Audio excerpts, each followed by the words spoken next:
Oke. Assalamualaikum warahmatullahi wabarakatuh.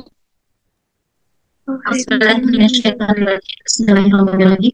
Alhamdulillahirrabbilalamin. Wassalatu wassalamu ala asrofil anbiya'i wal mursalin wa ala alihi washabihi ajma'in.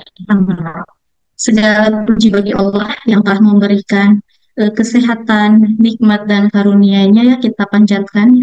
Dan kemudian beribu-ribu nikmat karunia sehingga acara webinar kali ini bisa diselenggarakan kembali. Salawat salam kita curah limpahkan ke junjungan Nabi kita Nabi besar Muhammad Shallallahu Alaihi Wasallam. Tak lupa kepada keluarganya, para sahabatnya, tabiin tabiat dan mudah-mudahan kepada kita selaku umatnya dan mudah-mudahan kita juga mendapatkan syafaat di yaumil akhir. Baik, sebelum acara kita mulai, mungkin saya sapa dulu ya untuk rekan-rekan semuanya, ayah, bunda, dan sahabat-sahabat semuanya. Apa kabar semuanya?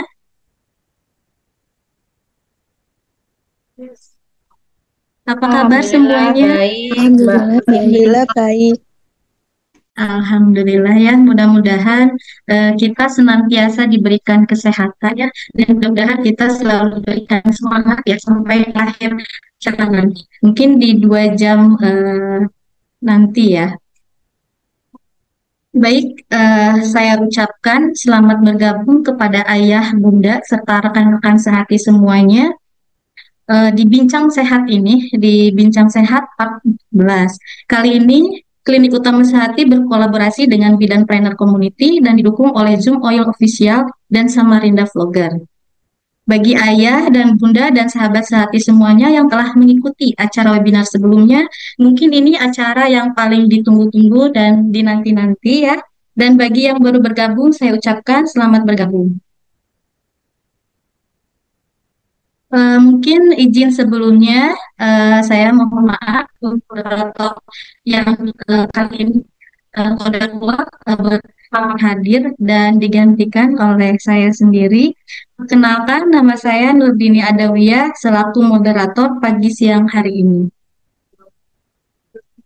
Baik, selanjutnya di bicara kali ini kita akan membahas mengenai tumbuh kembang si kecil yang optimal. Jadi, bagaimana agar kondisi itu bisa terjadi? Yuk, kita bahas tuntas bagaimana kunci sukses tumbuh kembang optimal si kecil dengan topik mengenal apa itu tummy time sendiri, kemudian mengetahui cara melakukan tummy time, dan memahami tips sukses tummy time. Baik ya, ayah bunda dan serta rekan sahabat sehati semuanya. Untuk selanjutnya saya akan membacakan terlebih dahulu ya susunan acara yang akan berlangsung pada webinar siang hari ini. Untuk susunan acaranya yang pertama ini dibuka oleh saya sendiri. Iran pembacaan ayat suci Al-Quran yang nanti akan dilantunkan oleh Saudari Yumna. Kemudian penayangan video profil sehati nanti dibantu oleh operator kami. Kemudian pembacaan CV pemateri. Kemudian acara selanjutnya pematerian yang nanti akan dipaparkan oleh Ibu Bidan Dian Sampianingsih, SSC MKes. Kemudian ada sesi tanya jawab juga ya, dan yang selanjutnya penyerahan sertifikat materi yang nanti akan dipandu juga oleh operator kami. Kemudian acara selanjutnya presentasi yang dipandu oleh operator juga, dan kemudian yang terakhir adalah Nah, selanjutnya agar mendapatkan keberkahan, ilmu, dan kelancaran selama webinar berlangsung, mari kita buka webinar siang kali ini dengan melakukan tahun dan Bismillahirrahmanirrahim.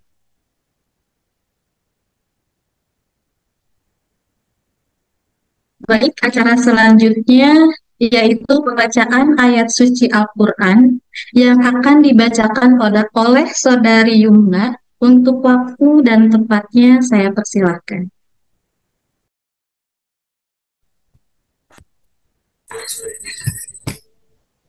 Cek-cek apakah ada suaranya sudah terdengar dengan jelas.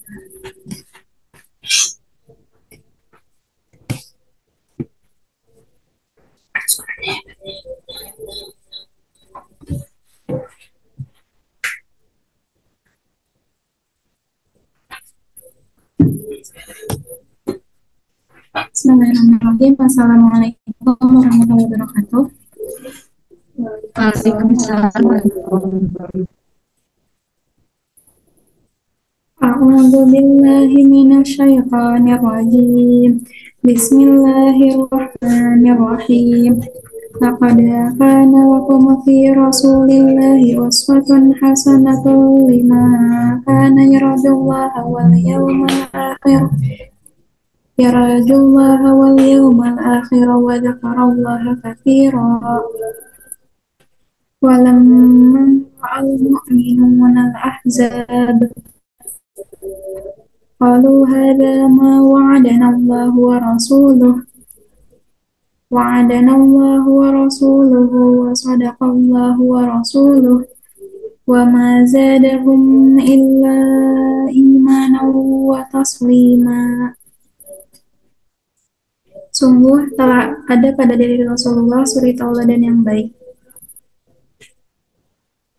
bagimu, yaitu bagi orang yang mengharap rahmat Allah dan kedatangan hari kiamat dan yang banyak mengingat Allah. Dan ketika orang-orang mukmin melihat golongan-golongan yang bersekutu itu, mereka berkata, inilah yang dijanjikan Allah dan Rasul-Nya kepada kita.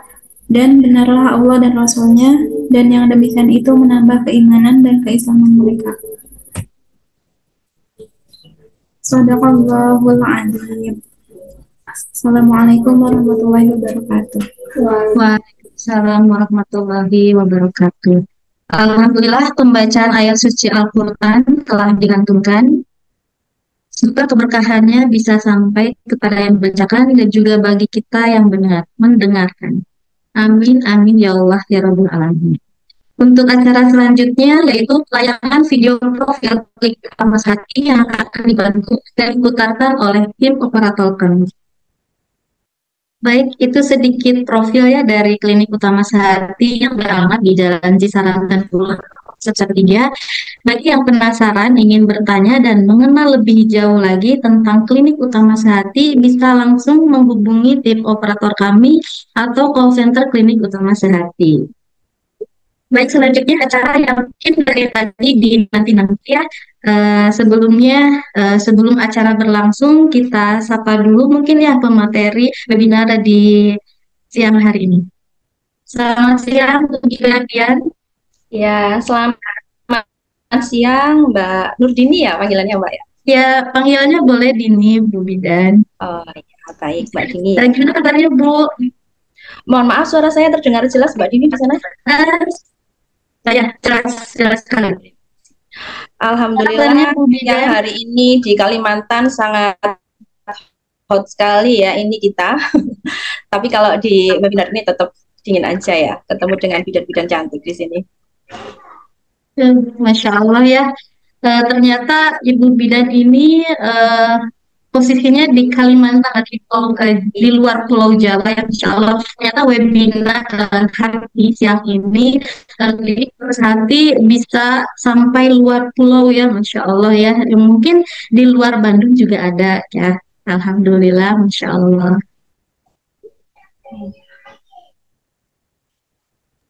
Baik, sebelumnya saya izin dulu untuk membacakan CV pemateri terlebih dahulu yang akan dipandu oleh tim operator kami. Nah, baik. Jadi CV pemateri webinar siang hari ini bersama Ibu Bidan Dia yang merupakan seorang bidan dan sekaligus dosen Stikes Mutiara Mahakam Samarinda Kalimantan Timur ya Bu Bidan ya. Kemudian sebagai terapis Mom and Baby Spa juga dan sekaligus sebagai owner Bunda Dian Home Care Kota Samarinda. Wah, hebat sekali ya Bu ya.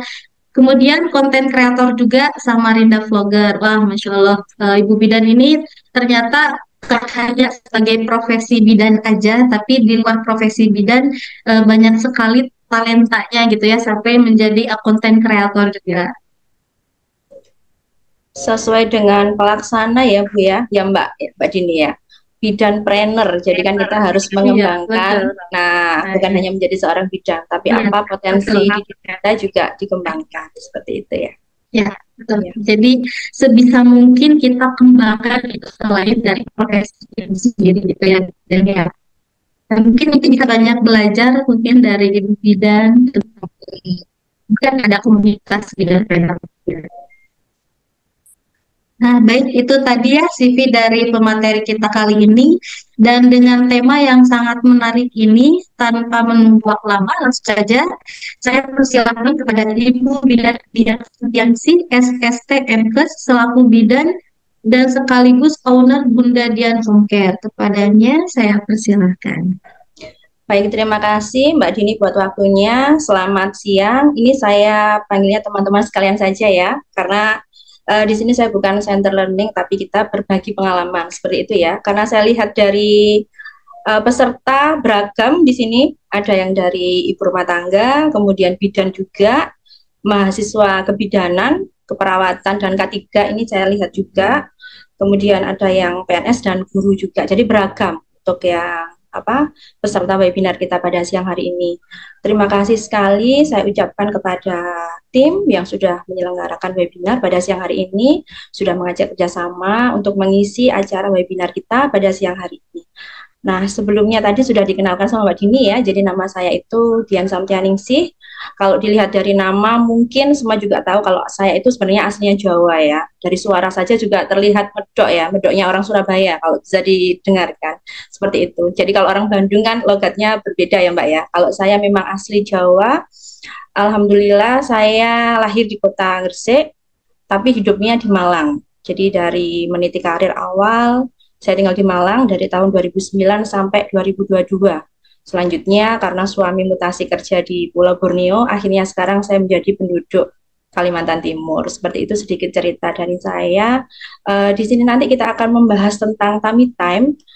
Sebelum kita membahas tentang tummy time ini, sebenarnya banyak sekali ya hal-hal yang kenapa sih kok tema tummy time itu harus kita angkat. Sebenarnya tummy time itu kan materi yang sangat ringan ya, teman-teman semua di sini. Sangat ringan, sangat mudah, tetapi banyak yang tidak mengaplikasikannya setiap hari di tempatnya atau di kesehariannya. Mungkin ini bisa di-share screen lagi, Mbak. Baik untuk itunya, materinya kita.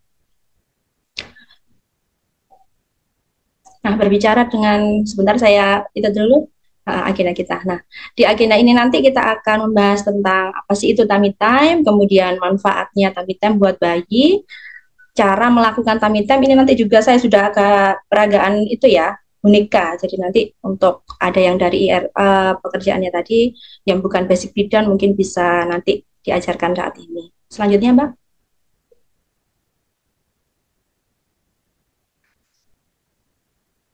Nah, berbicara dulu latar belakang kita membahas tummy time ya. Jadi berdasarkan data di WHO tahun 2019, kita tahu sendiri di tahun tersebut masa COVID ya kemarin itu jadi banyak hal yang memang terjadi perubahan, kemudian banyak permasalahan yang kompleks ya, bukan hanya dari kesehatan, tetapi dari ekonomi, pendidikan dan lain-lain semuanya kompleks terjadi saat masa COVID. Dan di tahun tersebut, ini data yang saya dapat dari berbagai penelitian di Scholar kemarin, bahwa di tahun 2019 itu WHO melaporkan sekitar 52,9 juta itu ada bayi yang terdata seperti itu, sebanyak itu. Tapi yang mengalami keterlambatan perkembangan hanya 54%. Ini yang terdata. Kita tahu sendiri permasalahan kesehatan seperti gunung es ya, jadi yang terlihat aja di atas itu hanya 54%. Kita nggak terlihat yang bawahnya seperti apa, pasti akan lebih banyak di situ. Lanjutnya, Mbak. Next. Nah, kalau untuk menurut data kesehatan masyarakat Indonesia, yang ini tadi kan sebelah kiri data global, ini kita bicara di data Indonesia di tahun 2020 itu untuk tumbuh kembang pada anak yang terlapor hanya sekitar 66%. Anak di Indonesia pertumbuhan dan perkembangannya termonitor, jadi yang terdeteksi ya, jadi yang istilahnya ikut posyandu, datang ke puskesmas atau datang ke bidan, itu yang terdata hanya sekitar 66%. Jadi lebih banyak yang masih tidak terdata juga, sekitar 44%. Dan di 66% tersebut yang menerima layanan untuk stimulasi deteksi dini tumbuh kembang. Jadi dari 66% ada 42% yang terlayani. Jadi memang sangat banyak yang tidak mengalami monitor tentang pertumbuhan dan perkembangan. Sedangkan bayi yang tumbuh kembangnya terlambat itu masih banyak dari angka yang saya sampaikan di sini. Selanjutnya Mbak Dini.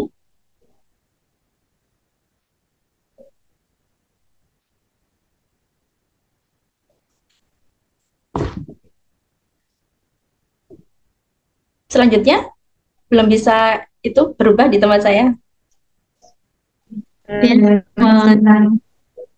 Ditunggu sebentar. Oh iya.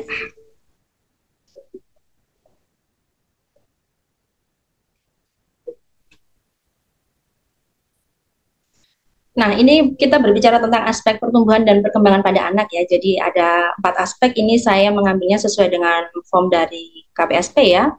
Kuesioner sebentar Mbak, sebelumnya. Nah, ini saya bicara ini dulu.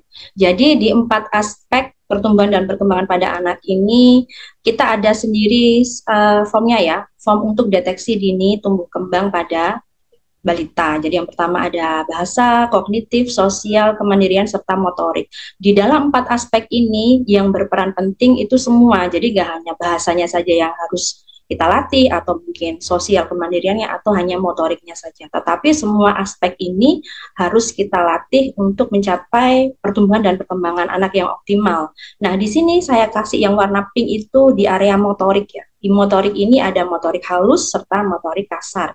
Nah, di area motorik ini banyak sekali hal-hal yang kurang dilakukan stimulasi, dan kebanyakan ibu-ibu juga, bunda-bunda di rumah ya, kebanyakan juga ini berdasarkan pengalaman saya home care juga, itu menganggap bahwa bayi itu akan bisa dengan sendirinya di motorik tersebut. Jadi kayak misalnya tengkurap, kemudian jalan, duduk, dan lain-lain, mereka menganggap nanti kalau sudah masanya pasti akan bisa sendiri. Nah, seperti itu. Jadi tidak perlu dilakukan stimulasi. Padahal kita tahu sendiri 4 aspek besar ini harus dilakukan stimulasi untuk mendapatkan pertumbuhan dan perkembangan yang optimal. Ini nanti berhubungan juga pada tummy time ya. Jadi 4 ranah dari tumbuh kembang seorang anak. Next, Mbak Dini. Nah, ini informasi yang berkembang di masyarakat ya. Ada yang mengatakan bayi itu belum waktunya untuk di tummy time, jadi tidak usah dulu di tummy time. Terus ada juga yang bicara tummy time itu bisa membuat bayi susah bernafas karena posisinya tidak sesuai. Harusnya kan bayi itu harus terlentang aja nih tidurnya. Banyak yang beranggapan seperti itu. Kemudian juga ada yang mengatakan tummy time itu menyebabkan bayi gumoh dan muntah. Ya, kalau di tummy time pasti nanti dia akan gumoh nih atau akan muntah. Kemudian yang keempat ada juga yang mengatakan tummy time hanya untuk bayi yang sudah bisa, sudah mampu. Jadi kalau yang belum ya nggak boleh di tummy time. Terus yang terakhir ini saya yang agak menggelitik ya, hanya nakes saja yang boleh melakukan tummy time pada bayi. Jadi proses tummy time itu hanya bisa dilakukan oleh tenaga kesehatan. Jadi ibu, ayah, ataupun keluarga tidak boleh nih. Nah, ini kita kupas setelah ini. Next, Mbak Dini.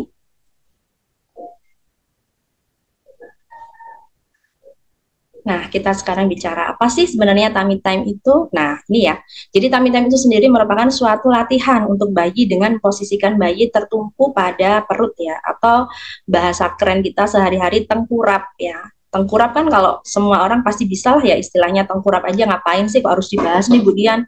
Kan kita juga pasti bisa nih tengkurap, semua orang pasti bisa tengkurap, ataupun bayi juga pasti bisa akan tengkurap.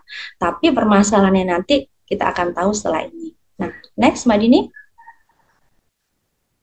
Nah, ini saya sampaikan salah satu penelitian ya yang dilakukan oleh Nur Hidayah dan kawan-kawan di Stikes Amanah Makassar.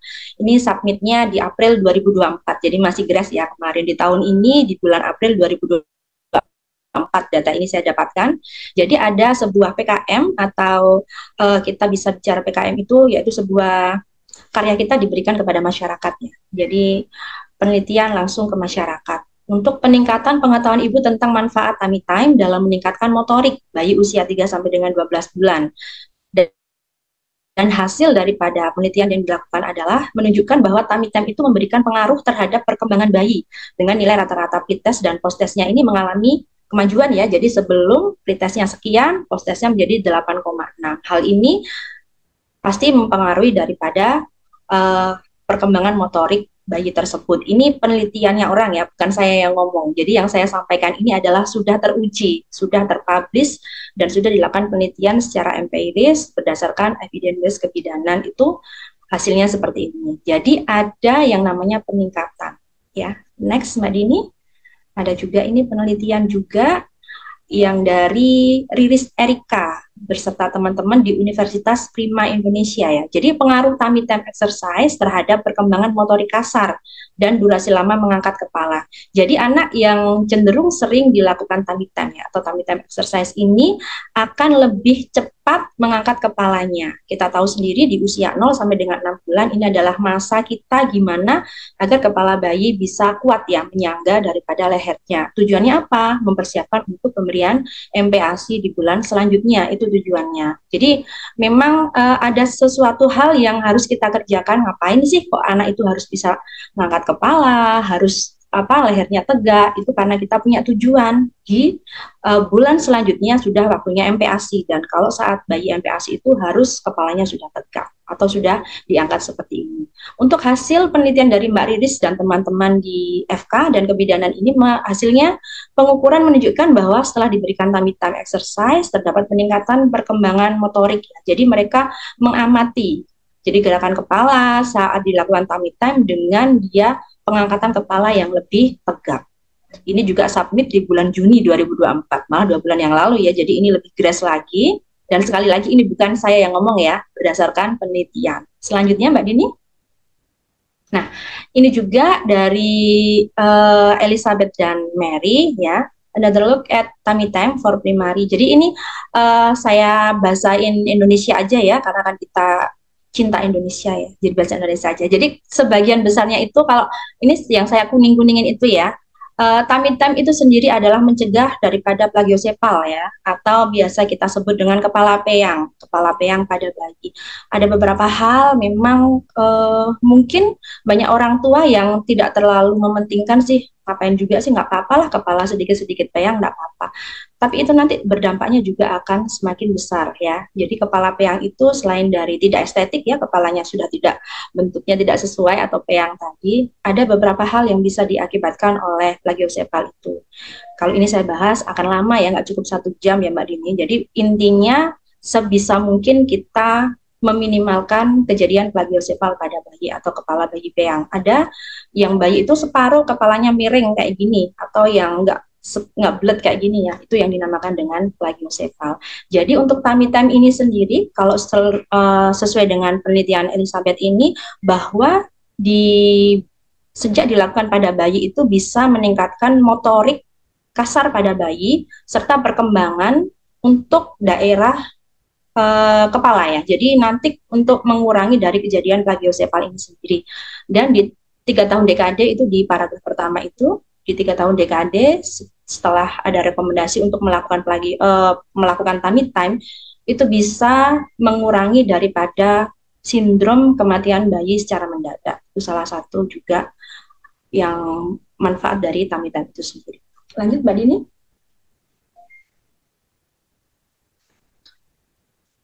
Nah, ini untuk manfaat dari tummy time sendiri. Yang pertama adalah mengembangkan keterampilan mengontrol kepala ya. Jadi bayi tersebut bisa melakukan kontrol kepala. Jadi kalau kita dalam posisi bayi tidur aja, pasti kan dia ya tidur aja, ininya nggak ada pergerakan di otot kepalanya, di otot lehernya. Yang kedua adalah meningkatkan keterampilan motorik kasar. Kalau kita sudah melakukan tengkurap pada bayi, dia akan bisa menoleh ke kiri, ke kanan, tangannya bisa bergerak ke depan, kakinya bisa bergerak ke belakang. Bahkan kalau sudah dalam posisi yang sudah tepat atau sudah mampu tummy time sendiri itu, dia akan cenderung bisa mengangkat bagian abdomen ya, atau perut, bokongnya, seperti itu. Jadi motorik kasar dia lebih terstimulasi dengan bagus. Kemudian yang ketiga, membantu menguatkan otot leher, termasuk untuk mengalami tortikolis ya, jadi gangguan pada leher yang menyebabkan kepala miring. Ini pada bayi yang tidak normal ya. Jadi ada beberapa kasus yang memang bayi tersebut mengalami tortikolis, atau biasanya kayak gini. Jadi posisinya itu agak miring kayak gini loh. Jadi posisi antara leher kiri dan kanan itu tidak simetris. Itu banyak hal kejadiannya, bisa pada saat posisi melahirkan tidak pas, atau mungkin gangguan sudah kongenital ya, mengalami itu tadi tortikolis. Ini juga bisa membantu menguatkan otot leher meskipun pada pasien atau gangguan tortikolis ini sendiri. Yang keempat adalah mencegah plagiosepal. Ini sesuai dengan penelitiannya Elizabeth tadi ya, sudah terbukti memang bisa mencegah plagiosepal atau kepala bayi peyang, dan bisa mengurangi juga kejadian flat head ya, atau kepala bayi datar. Mungkin bunda-bunda yang sudah punya putra ya,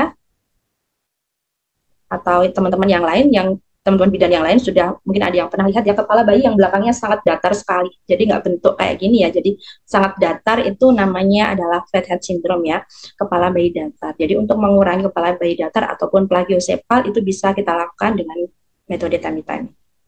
Untuk yang kelima, mengurangi perut kembung. Kenapa bisa mengurangi perut kembung? Saat posisi bayi tengkurap, perut akan tertekan di area tersebut. Itu juga bisa menjadi salah satu pengurang pengeluaran daripada gas yang ada di area cerna, seperti itu. Jadi mengurangi perut kembung.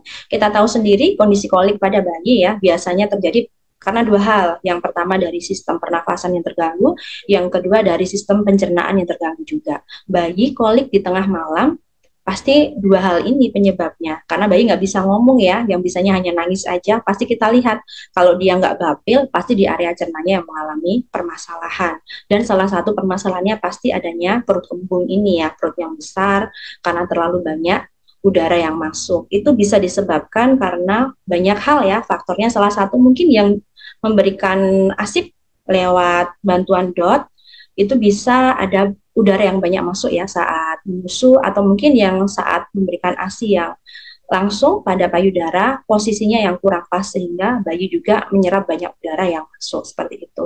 Itu juga bisa menyebabkan kejadian perut kembung. Tapi dengan tummy time ini bisa mengurangi daripada perut kembung ini. Untuk yang keenam adalah meningkatkan hubungan antara ibu dan bayi. Kita tahu sendiri kalau mulai dari bayi baru lahir ya, sudah ada kan yang istilahnya IMD, inisiasi menyusu dini. Jadi bayi sudah ditengkurapi nih di dadanya ibu saat dia sudah baru lahir ya, baru lahir, kemudian ditaruh di dada ibu. Itu kan namanya inisiasi menyusu dini ya, itu kan juga posisi tengkurap ya, atau tummy time. Gak apa-apa kan? Masih bisa bernafas kan? Nah, itu loh. Hal-hal seperti itu yang perlu kita bangun pada masyarakat ya. Jadi kalau tummy time itu nggak menyebabkan sesak nafas kalau benar ya, kalau benar untuk posisinya seperti itu. Ini bisa meningkatkan hubungan antara ibu dan bayi karena skin to skin tadi ya, jadi lebih mengeratkan bonding antara ibu dan bayi.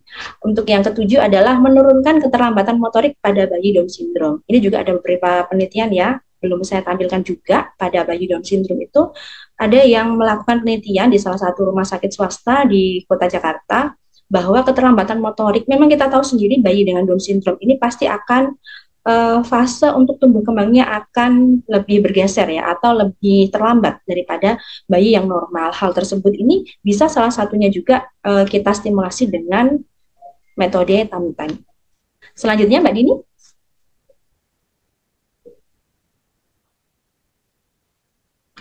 Nah, ini cara melakukan tummy time. Yang pertama, lakukan tummy time di tempat yang datar.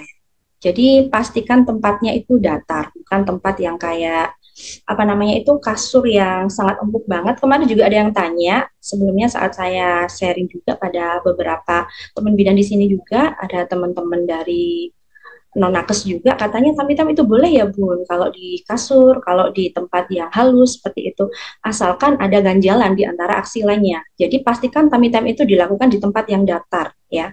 Itu yang langkah pertama. Seperti lantai dialasi playmat, itu kan lebih lembut ya untuk bayi, jadi nggak langsung di lantai kayak gitu.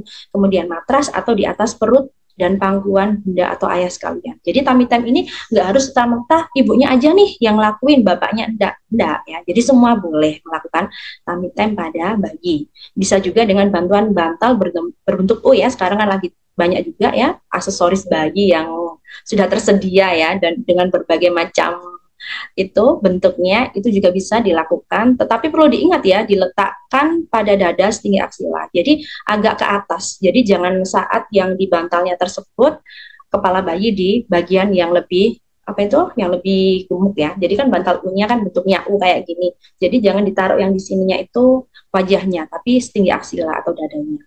Kemudian yang kedua, sebelum memulai, bersihkan permukaan playmat atau matras terlebih dahulu, alasi dengan kain yang lembut, selimut atau bantal tipis boleh ya, agar dada bayi lebih nyaman saat dilakukan tummy tamitan. Kemudian yang ketiga, taruh bayi secara perlahan pada posisi tengkurap. Kita jangan langsung memposisikan balik gitu aja ya, apalagi pada posisi bayi sebelum usia 3 bulan. Karena kemarin juga ini berdasarkan pengalaman saya home care juga, ada bayi yang tangannya itu kalau istilah kita, kalau istilah ininya kesleo ya, kayak apa itu salah posisi gitu loh. Karena ibunya kalau mengkurapin tuh langsung dibelok gitu aja loh, nggak ada tekniknya tersendiri. Nah itu juga kita harus perlu pertimbangan di sini ya. Untuk posisi tengkurap tuh jangan langsung tiba-tiba ditengkurapin. Kemudian yang keempat, ajak bayi untuk berinteraksi dengan berbicara, bercanda, bermain, kemudian melihat gambar-gambar di buku. Ini juga merupakan salah satu aspek itu tadi ya, peningkatan tumbuh kembang area kognitif, kemudian bahasa, sosial kemandirian. Jadi tummy time ini bisa banyak aspek tumbuh kembang yang bisa kita stimulasi di situ, bukan hanya dari motorik kasarnya aja. Saat kita berinteraksi pada anak, misalnya kita tummy time di kita, ya bunda-bunda sekalian. Kemudian kita ajakin ngobrol nih, meskipun dia belum ngerti ya kita cerita apa, mau keluh kesah setiap hari, capek banget, cerita aja sama babynya, enggak masalah ya, ajakin ngobrol. Yang penting ngomong, diajakin ngomong, distimulasikan. Pastikan saat ngajak ngobrol bayinya itu kita kontak mata ya, itu yang paling penting. Jadi anak itu akan merasa dia dihargain, merasa tidak sendiri seperti itu. Jadi ini sudah terlihat ya di sini, bisa stimulasi semua 4 aspek tadi dalam satu gerakan tummy time saja. Lanjut Mbak Dini.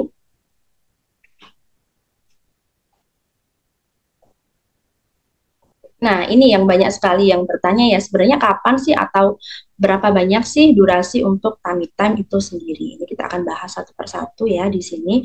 Tummy time exercise itu dapat diberikan sejak bayi usia 0 bulan ya, teman-teman semua. Jadi tadi seperti yang saya sampaikan, bayi baru lahir ya, keluar dari rahim ibu, diambil langsung di IMD kan, itu kan juga posisi tummy time. Jadi 0 bulan itu sudah bisa dilakukan tummy time. Memang kalau di rumah, nanti kalau pas perawatan di rumah mungkin masih takut ya, apalagi masih ada tali pusatnya, belum lepas, itu mungkin bunda-bunda masih agak ragu, oh ini nanti gimana tali pusatnya, apakah nanti jadi kayak gini. Nah, itu mungkin bisa kita akali dengan saat sudah lepas tali pusat, baru kita ajarkan di bunda-bundanya. Karena ya memang kalau mungkin bukan seorang nakes akan ada rasa was-was ya, ini nanti gimana untuk tali pusatnya atau bagaimana. Nah seperti itu hal wajar, apalagi pada new mom ya, yang belum punya ibaratnya pengalaman memiliki seorang putra sebelumnya. Kemudian yang kedua, pada usia 2 minggu dengan durasi yang singkat sekitar 30 detik hingga 1 menit. Jadi kita akan meningkatkan durasi tummy time sesuai dengan usia. Pada usia 2 bulan, targetkan 3 sesi ya, dalam durasi 5 menit per hari. Jadi 3 sesi ini terserah mau benar-benar sekalian dari pagi, siang, atau sore, ataupun saat jam dia bermain juga boleh kita tummy time seperti ini ya. Jika bayi merasa tidak nyaman, coba gulung selimut dan selipkan di bawah ketiaknya untuk menopangnya. Jadi kalau dia di posisi datar tadi dia kayak gelisah, kayak sudah menolak kayak gini, bisa kita lakukan untuk memberikan kenyamanan untuk menopang di area ketiak. Selanjutnya yang keempat, pada usia 3 atau 4 bulan, bayi sudah bisa mengangkat dadanya dari lantai dan bersandar pada siku dan kepala tegak. Ini di usia ini memang sudah mulai ya. Jadi bayi itu bisa tengkurap sendiri, ataupun masih dibantu, tapi dia sudah tegak harusnya di posisi kepalanya ya.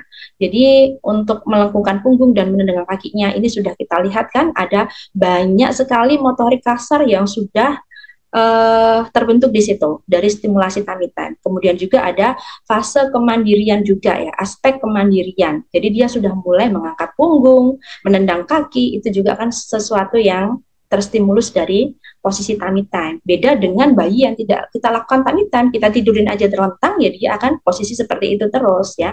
Kemudian setelah 4 bulan, bayi mungkin cukup kuat untuk mulai berguling selama waktu tengkurap. Karena dia sudah mulai bisa berguling-guling sendiri, bunda hanya perlu aja menemaninya. Sambil itu tadi tetap stimulasi bahasanya, ya, terus kemudian dikasih mainan, diajakin ngobrol, dilihat-lihatin mainan-mainan yang beragam dengan berbagai warna, itu bisa di usia tersebut. Kemudian yang terakhir, seiring bertambahnya usia, usahakan waktu tengkurap minimal 15 sampai dengan 30 menit per hari ya, sambil mendorongnya untuk bermain lebih lama. Setelah bayi berguling dan menghabiskan waktu, biasanya pada di usia 6 bulan dia sudah mulai kayak apa itu, narik ke depan ke belakang gitu ya, mengangkat punggungnya, mengangkat bokongnya, seperti itu. Ini nanti di usia seperti ini. Next Mbak Dini.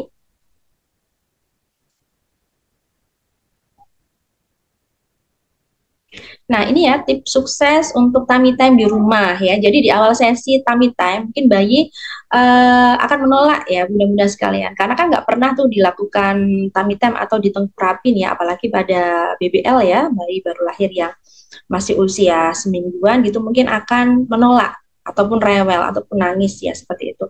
Tapi saran saya tetap lakukan latihan ini secara konsisten. Jadi tetap diajarin aja, mungkin pelan aja lah, 1 menitan gitu ya, atau mungkin 10 detik gitu kita balikin lagi kayak gitu. Jadi mengenalkan, karena akan kurang lebih lambat laun itu bayi akan terbiasa ya, sama kayak bayi sebelum dia bisa duduk, kalau diduduki kan kadang-kadang akan agak kurang nyaman ya, tapi nanti kalau sudah duduk sendiri pasti dia akan lebih suka dalam posisi tersebut ya. Jadi ayah bunda sekalian dan teman-teman ini mungkin bisa waktunya dikurangin ya, nggak sesuai dengan yang durasi tadi, mungkin lebih dikurangin gitu, tapi tetap konsisten setiap waktu dilakukan untuk tummy time.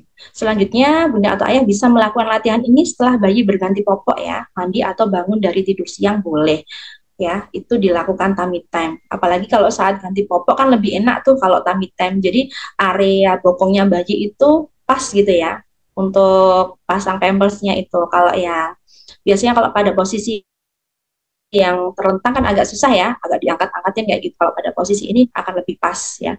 Jadi mengurangi kebocoran juga. Selanjutnya gunakan beberapa mainan yang menarik untuk memancing minat bayi ya. Kemudian juga biasanya bunda harus rajin-rajin juga ekspor ya, ekspor tempat. Jadi mungkin biasanya kalau di Playmate, kemudian sambil di apa dadanya bunda, atau kalau ayahnya sudah pulang kerja gantian di ayahnya kayak gitu. Dengan hal-hal yang baru seperti itu akan memberikan cerita baru ya buat bagi kita. Jadi dia akan lebih excited ya untuk melakukan tummy time. Lanjut Mbak Dini. Nah, ini ada beberapa hal yang perlu diperhatikan saat tummy time ya. Jadi memang tummy time itu adalah hal yang sangat sepele dan mungkin semua orang juga bisa melakukan. Cuma ada beberapa hal yang dilakukan karena ini objek kita yang kita berikan tummy time adalah seorang bayi ya, bukan dewasa yang seperti kita sudah bisa untuk nafasnya sudah terkontrol dan lain-lainnya sudah terkontrol. Ini adalah bayi yang masih baru hidup, ibaratnya seperti itu ya. Jadi yang pertama, jangan melakukan tummy time setelah bayi menyusu. Nah, ini yang menyebabkan tadi ya ada beberapa apa namanya informasi yang kurang tepat ya. Jadi tummy time bisa menyebabkan bayi gumoh atau muntah. Karena apa? Melakukan tummy time setelah bayi selesai menyusu. Usahakan ada durasi kurang lebih 1 atau 2 jam ya setelah bayi menyusu, baru dilakukan tummy time. Jadi jangan habis disusuin, dikasih ASI, kemudian kita tummy time ya. Kemudian yang kedua, selalu mengawasi bayi ketika melakukan tummy time dan jangan meninggalkan sendiri. Ini untuk khusus usia di bawah 6 bulan ya, jangan membiarkan sendiri karena kan dia belum bisa untuk aktivitas apa merubah posisi atau merubah bentuknya dari dia tummy time kemudian apa terlentang, jadi kita harus tetap mengawasinya. Yang ketiga, jika bayi terlihat mengantuk, segera baringkan di tempat tidur. Membiarkan bayi dengan posisi tummy time ini bisa meningkatkan SIDS ya, atau sindrom kematian bayi mendadak. Karena kan dia posisinya tidur, pernafasannya pasti terganggu di situ. Jadi kalau bayinya sudah kelihatan agak ngantuk-ngantuk gitu, kita baringkan kembali. Kemudian yang terakhir adalah jika bayi terlahir prematur atau dengan ABK dan kelainan kongenital lain, silakan konsultasikan dulu ya untuk dokter yang merawatnya ya, apakah boleh dilakukan tummy time. Karena ada beberapa kasus misalnya kayak omfalokel atau mungkin kejadian kongenital lainnya yang memang tidak boleh dilakukan tummy time ya. Jadi memang kalau untuk bayi yang banyak resikonya seperti itu, kita konsultasikan dulu kepada nakes yang bersangkutan apakah boleh atau tidak. Lanjut Mbak Dini. Nah, ini saya ada beberapa itu ya, teman-teman sekalian. Ini sih bukan apa ya, kalau bisa dibilang sebuah informasi tambahan ya. Jadi pesen aja ini, pesen di sini kan karena banyak ya untuk apa namanya yang ngikutin webinar ya, peserta ya. Jadi pesertanya ada yang bidan. Jadi saya melihatnya bidan mungkin yang di rumah sakit, PMB ataupun PKM. Jadi pesan saya aja untuk ibu-ibu bidan atau mbak-mbak bidan yang ada di layanan RS atau PMB atau PKM itu pentingnya kolaborasi secara langsung dengan peran keluarga dalam pemberian informasi, terutama yang berkaitan dengan beberapa hal yang itu ya, kayak misalnya konsen, ya konsen baru seperti tummy time ini contohnya. Karena mungkin kalau ibu-ibu bidan atau mbak-mbak bidan di sini sudah memberikan informasi ya pada ibunya. Misalnya, Bu, nanti kalau sudah di rumah, adiknya diajarin tummy time seperti ini sudah diajarin. Tetapi tidak kolaborasi juga nih dengan neneknya yang ada di rumah, dengan suaminya. Nah, hal ini juga bisa nanti berpengaruh ya. Saat sudah di rumah, ibunya oke nih, dari informasi ibu bidannya, mbak bidannya, sudah dapat semua, sudah terserap, sudah paham. Ternyata sampai di rumah neneknya, jangan ditengkurapin, belum waktunya. Terjadilah itu di situ ya, perang komunikasi. Nggak pas nih, neneknya belum menerima informasi terbaru atau teori terbaru tentang ini. Nah, hal tersebut itu juga bisa mempengaruhi daripada informasi atau KIA yang kita berikan kepada ibu. Jadi paling tidak ibu-ibu bidan sekalian yang datang atau mungkin mbak-mbak bidan itu pentingnya kolaborasi secara menyeluruh. Jadi di dalam rumah tersebut ada apa aja sih? Bukan hanya ibu aja kan, di situ ada ayahnya atau mungkin tinggal dengan nenek dan kakeknya, itu kita juga bisa memberikan KIE secara kolaboratif atau menyeluruh semua. Yang dikasih info bukan hanya ibunya aja. Jadi semuanya agar nanti beberapa hal yang konsen itu bisa diaplikasikan dengan benar ya. Jadi jangan sampai ibunya oke, tapi ternyata neneknya atau mungkin keluarga yang lainnya tidak pas. Jadi kan kadang-kadang galau juga nih ya, apalagi pada new mom ya. Kata ibuku nggak boleh nih. Kadang-kadang kan lebih percaya dengan ibu atau mungkin yang lebih tua, sesepuh ya, ibaratnya seperti itu, kan sudah berpengalaman. Nah, itu pentingnya kita memberikan kolaborasi secara menyeluruh. Kemudian untuk mahasiswa bidan di sini karena banyak ya, meskipun bukan hanya bidan saja, tadi saya lihat ada juga yang K3 dan keperawatan. Untuk adik-adik mahasiswa, menerapkan ilmu atau konsep yang didapatkan di kampus itu kadang tidak selamanya akan 100% ya, bisa kita aplikasikan langsung. Harus ada yang namanya seni dalam kita memberikan atau menyampaikan aplikasinya secara langsung pada klien ya, kepada ibu ataupun keluarga.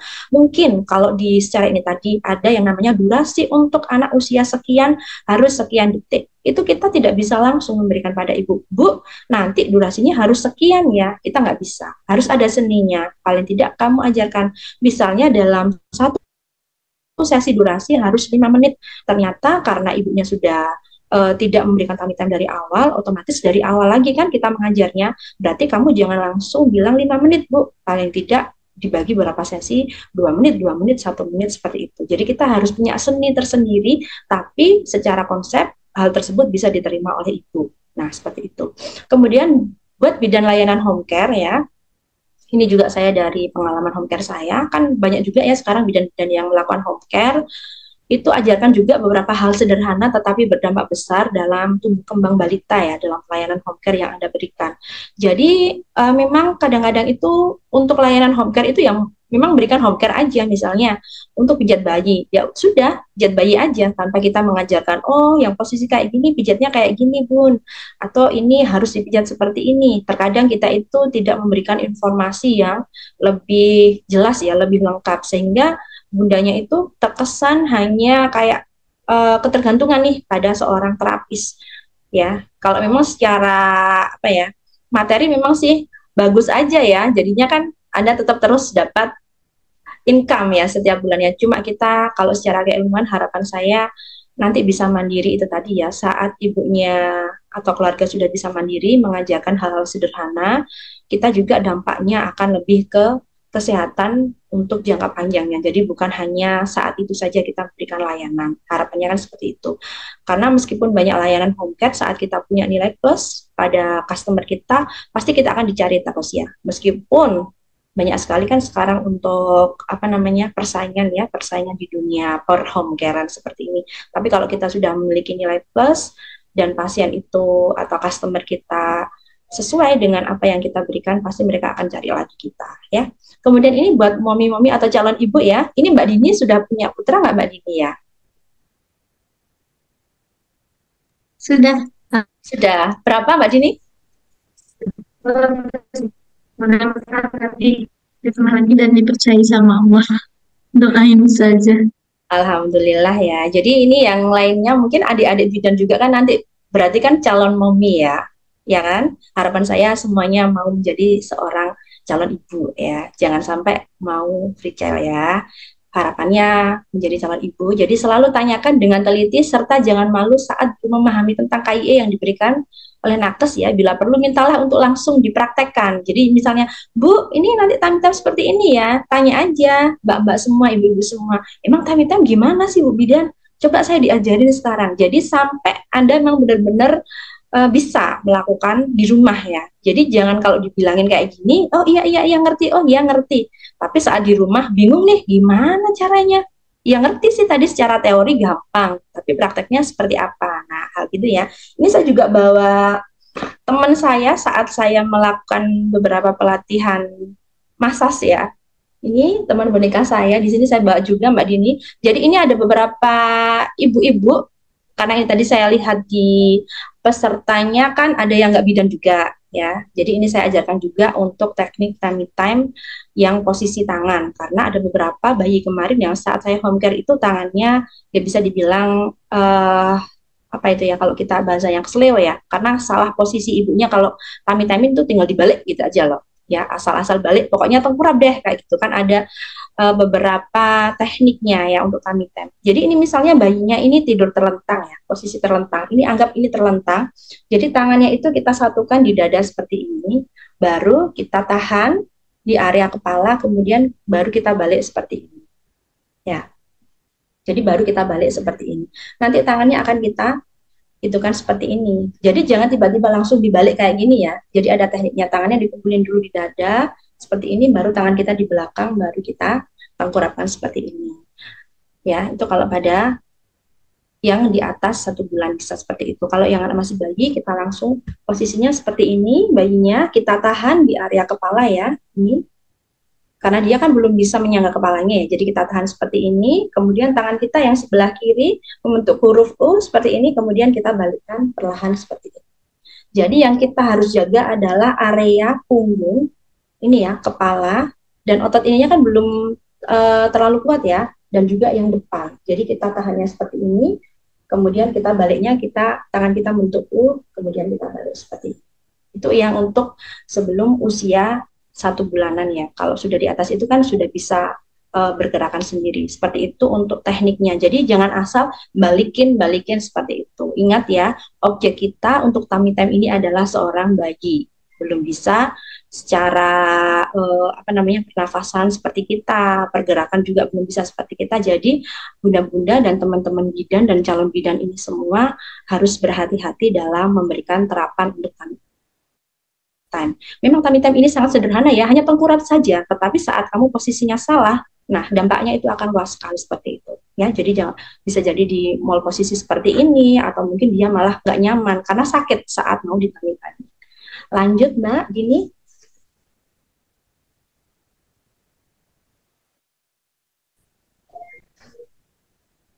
Nah itu tadi beberapa materi tentang tummy time dari saya. Dari teman-teman peserta lainnya kalau mau diskusi disilahkan. Saya kembalikan ke moderator. Terima kasih. Ya, alhamdulillah ya, terima kasih dari Ibu dan dia yang Masya Allah banget ya, tadi apa yang sudah disampaikan materinya sangat bermanfaat dan luar biasa sekali ya. Dan mungkin dari materi ini bisa kita ya jadi dari hasil penelitian ternyata tummy time ini bisa melatih motorik juga ya bidan ya. Nah kemudian pengaruh sangat banyak manfaatnya gitu ya. Nah jadi juga kita baru tahu ya ternyata ini bisa dari usia 0 bulan sejak bayi baru lahir gitu ya Ibu Bidan ya. Dan untuk calon ibu-ibu yang mungkin sekarang udah tahu ilmunya tentang menerapkan cara tampang seperti apa, kemudian harus tahu juga kapan waktu yang harus dilakukan, kemudian durasinya ya berapa lama gitu, dan bisa dilakukan dilatih itu secara konsisten gitu. Jadi biar latihannya itu sempurna gitu. Mungkin ya, betul sekali. Tadi disampaikan juga ya himbauan, kayaknya sedikit himbauan untuk para bidan-bidan yang mungkin hadir juga sebagai peserta di webinar yang ini. Tadi jelaskan sama bidan-bidan ternyata para bidan-bidan ini harus berkolaborasi juga dengan para keluarganya, di mana mengajarkan gitu ya, mengajarkan beberapa hal yang sederhana, tapi dampaknya itu luar biasa gitu, apalagi tentang pertumbuhan tumbuh kembang anak, gitu ya. Baik, sampai kita kembali ya pada tentang sebelumnya, mungkin untuk melakukan dan melakukan isi ini esensi di kolom chat. Oh ya Mbak Dini, mohon izin ya Mbak Dini. Ini kan tadi saya juga lihat ada beberapa pertanyaan di kolom itu ya, apa presensi ya Mbak Dini ya. Di apa tadi Google Form yang awal yang daftar itu loh Mbak. Ya, ini boleh saya jawab nggak Mbak Dini ya? Nanti sesi tanya jawabnya. Oh ada di situnya. Sementara, iya ada. Betul. Tadi ada sudah di ada susunan acaranya untuk Q&A sendiri. Nah, baik, selanjutnya kita akan masuk ke acara Q&A ya, atau sesi tanya jawab. Nah, bagi yang ingin bertanya, mangga dipersilahkan untuk menekan fitur raise hand-nya dan menyalakan kameranya. Yang akan bertanya di kolom komentar juga boleh dipersilahkan.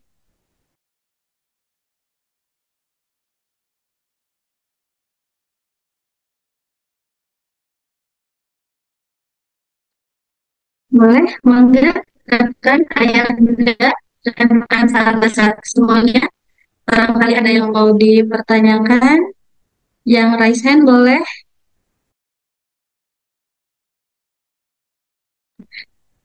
Berhubung tidak ada, paling langsung aja Q&A-nya yang ada di kolom chat saja ya bundanya. Untuk pertanyaan pertama,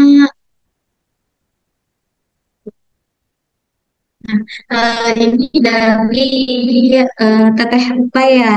Nah, di sini ingin bertanya, Assalamualaikum warahmatullahi wabarakatuh. Izin bertanya mengenai sindrom kepala datar, gimana caranya kalau sudah terlanjur, gitu katanya bidan. Boleh Bu, mungkin bisa langsung dijawab saja. Sebentar, ini yang di chat ini ya Mbak ya? Iya, betul. Mungkin yang bertanya boleh menyalakan kamera nggak? Saya mau ngobrol. Boleh.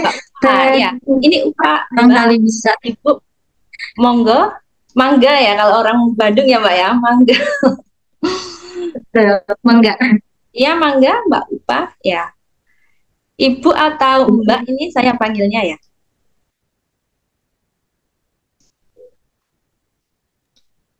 Boleh, Ibu Pak. Mikrofonnya dinyalakan ya Mbak ya.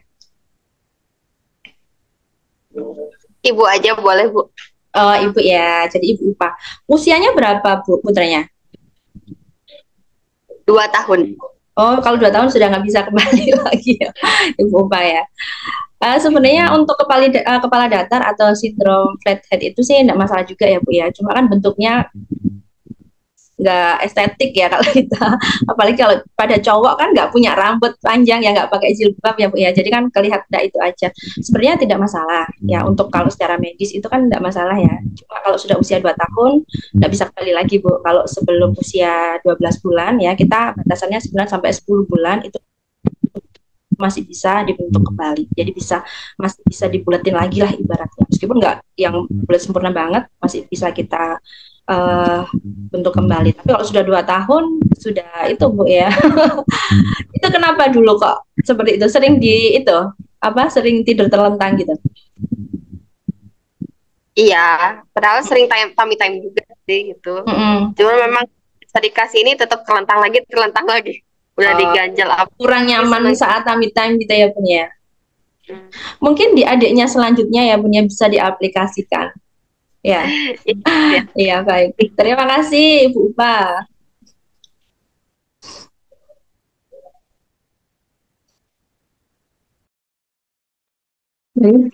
Gimana sudah dijelaskan ya tentang pertanyaannya, mudah-mudahan terjawab. Lalu silakan bagi yang ingin bertanya lagi dipersilahkan, raise hand juga boleh atau kolom chat juga boleh.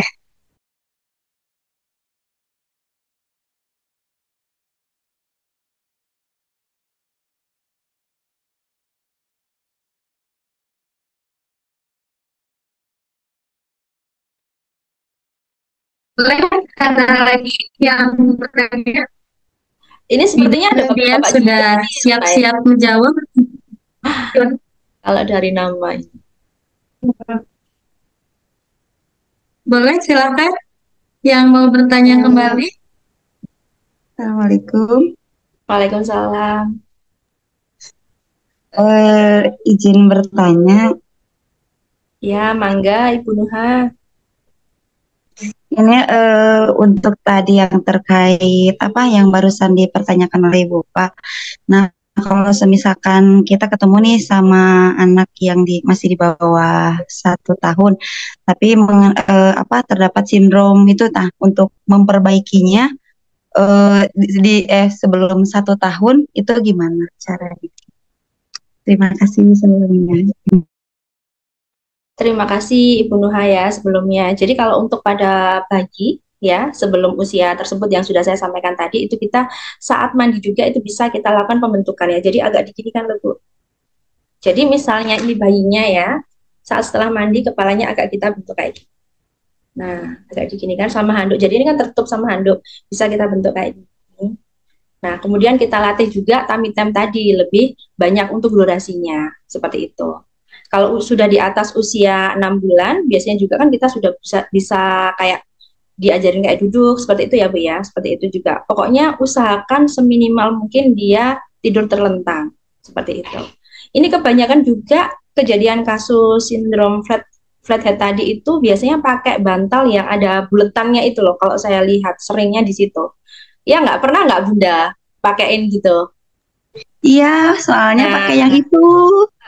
Malah itu nggak bentuk ya Bun ya, malah itu nggak bentuk karena saat dengan bantal itu saat bayi dia tidurnya gini, saat dia posisi miring dia nggak akan bisa kembali lagi karena kan ada bentukan cekungan itu ya. Paling bagus sebenarnya kita pakai yang ada bantal anti peyang kalau mau. Sebenarnya bayi itu nggak boleh itu sih pakai bantal ya, standarnya harusnya ya tidur aja biasa, nggak usah pakein bantal, apalagi yang bantal yang sampai tinggi banget kayak gitu ya, itu sebenarnya nggak boleh dikasihin bantal. Kalau mau dikasihin bantal, ada juga bantal yang anti peyang, itu yang ada sendiri produknya, jadi dia itu mengikuti gerakan dari kepala bayi. Jadi bayi kita mau posisi miring, posisi kiri kanan, dia akan kembali lagi di posisi kepalanya dia, kayak gitu Bun. Itu ada sendiri yang namanya bantal anti peyang ya. Kalau mereknya sih kayak, karena saya nggak jualan jadi ya nggak itunya merek ya Bun, tapi setahu saya dulu saat putra saya yang ketiga, alhamdulillah ya putra saya sudah 3. Jadi saat putra saya yang ketiga itu saya pakai yang bantal anti peyang itu punyanya Opsimum ya. Jadi itu juga bagus juga sih karena dia dari kulit kacang kedelai yang sudah diproses. Jadi memang benar saat kepalanya itu tidur gini mau dia miring-miring dia akan kembali lagi di posisi tersebut. Kayak gitu, Bung. Jadi kalau untuk bantal yang malah ada cekungannya itu saya kurang rekomendasi ya. Pasti banyak kan kayak gitu. Kalau sebenarnya sindrom flathead itu sih nggak gimana-gimana sih, cuma kan nggak estetik ya Bun ya, apalagi cowok kan ya, ini kayak kepalanya gini banget gitu ya, kalau terlihat gitu loh, kan nggak estetik aja kalau kita lihatnya. Nah, kalau cewek kan bisa tertutup dengan jilbab, atau mungkin rambutnya kan panjang kan sudah nggak kelihatan lagi. Seperti itu ya Bunda ya, jadi kita bisa stimulasi dengan pergerakan di area ininya, kepalanya. Jadi untuk daerah sini masih bisa terbentuk, seperti itu. Terima kasih Bu Nuha. Ya, sama-sama. Terima kasih atas jawabannya, Masya Allah. Baru tahu ternyata yang bolong itu bikin malah jadi peyang gitu ya. Soalnya anak saya emang pakainya yang bolong. Ya gitu. Terima kasih. Assalamualaikum warahmatullahi wabarakatuh. Waalaikumsalam.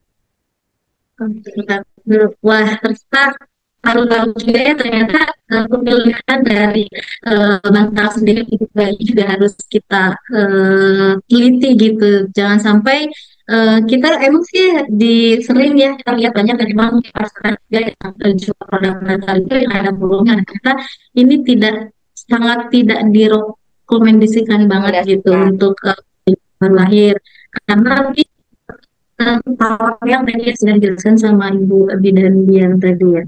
Jadi mungkin stop aja pertanyaan itu beda nih, kalau misalkan bayi itu sebaiknya emang tidak usah pakai bantal gitu. Iya, itu gimana sekali. Iya, memang harus sebenarnya itu sebaiknya tidak usah menggunakan bantal aja. Jadi dia lebih itu, karena memang bayi pada dasarnya suka miring ya Mbak ya, suka apa posisinya memang lebih nyaman posisi tidur miring sesuai dengan saat dia di rahim kita, kan memang seperti itu posisi ternyaman ya. Kalau kita biarin aja ya kayak tadi akan terjadi plagiosepal. Jadi kalau dia misalnya suka miring kiri, ya kita arahkan ke miring kanan. Atau mungkin saat bunda ngasih asinya biasanya di area kiri, jangan kiri terus, nanti lagi di area kanan. Jadi pagi mungkin kiri, siang kanan, seperti itu. Jadi harus bergonta-ganti ya. Dan itu lagi jangan lupa tadi untuk tummy time, karena melatih agar dia tidak terus tertekan ya area kepala si bayi itu tadi. Ini juga saya sedikit saran ya Bun ya. Terkadang kita kan mengikuti tren ya kan, momi-momi baru ya, momi-momi Instagramable. Kadang-kadang ngikutin yang pakai bantal sekian atau mungkin pakai produk ini. Alangkah baiknya kita juga harus melihat kembali ya kegunaannya itu apakah memang bagus atau tidak buat putra kita. Ini beberapa hal juga kemarin yang saya dari home care itu ada untuk pembersih lidah ya Bunda ya. Itu lihat di salah satu aplikasi online memang ya lagi tren menggunakannya, itu ada yang rasa-rasa ya, ada bubblegum, ada strawberry, ada melon dan lain-lain. Dan itu diberikan saat bayi belum MPASI. Nah, hal tersebut kalau dari saya sendiri mohon jangan diikutin ya meskipun lagi tren juga, karena saat bayi belum MPASI kita sudah mengenalkan banyak rasa, nanti saat bayi tersebut MPASI pasti akan susah untuk MPASI-nya atau bahkan menolak di situ ya. Jadi kayak bantal ini juga memang mungkin lagi booming nih, bantal yang ini bagus, yang kayak gini bagus, tapi kita lihat lagi apakah benar itu nanti akan bisa menopang daripada untuk area kepala bayi kita. Seperti itu ya Mbak Dini. Masya Allah banget ya, terima kasih ya Bu Bidan. Mangga silakan yang mau bertanya lagi, boleh disilakan. Mau raise juga boleh atau di kolom chat juga boleh. Baik, mungkin sambil nunggu ada pertanyaan selanjutnya, saya beritahu kembali ya, yang ini merupakan webinar tim yang dilaksanakan di setiap minggunya, di mana berarti berkolaborasi dengan Trainer Kopiti dan Ibu Collection File Official dan Semangat Logan. Nah, mungkin sambil nunggu ada yang tanya lagi, mungkin izin pada Bunda ya untuk menjelaskan terkait produk Jum Oil ini gitu ya. Nah, di sini untuk Jum Oil sendiri mungkin bagi yang penasaran apa sih produk Jum Oil gitu. Nah, mungkin di sini saya akan jelaskan sedikit tentang produk Jum Oil. Jadi untuk produknya itu seperti ini, produk jelas atau tidak. Nah, jelas ya.